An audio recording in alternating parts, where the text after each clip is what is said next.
Actor Dhananjaya.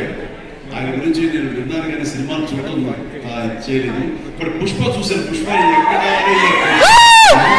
ఎక్కడ ఈ సినిమాలో చాలా మంచి గుర్తింపు వచ్చింది. అది కూడా మంచి ఆర్టిస్ట్ గా తెలుగునాడ తెలుగు యాక్టర్ గా తను సెటిల్ అవుతాడు అంటే ఇలాంటి సందేహం లేదు. All the very best Dhananjaya. And ఇక సత్యదేవ్ గురించి ఏం చెప్పను. నాకు ఇద్దరు తమ్ముళ్ళు ఉంటే కనుక అందులో ఇంకొక తమ్ముడు, మూడో తమ్ముడు. అంతటి ప్రేమని చూపించే ప్రేమలో ఎక్కడ కల్మషం ఉండదు. ప్రేమ అందులో నిజాయితీ ఉంటుంది, నిజమైన ఎమోషన్ ఉంటుంది. తను ఇందాక చెప్పినవన్నీ కూడాను అన్ని సత్యాలు.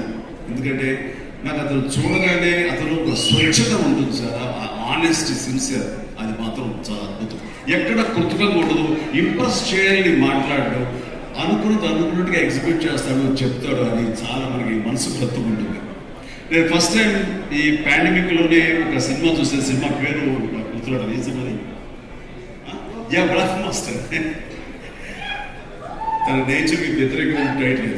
సో బ్లఫ్ మాస్టర్ అనే సినిమాని చూసినప్పుడు తను ఇంకో సినిమా కూడా చూసాను మనసుగా. ఎవరి యాక్టర్ చాలా ఇంటెన్సివ్ పెర్ఫార్మెన్స్ చేస్తాడు, టచ్ ఆఫ్ క్లాస్గా ఉంది. అండ్ మన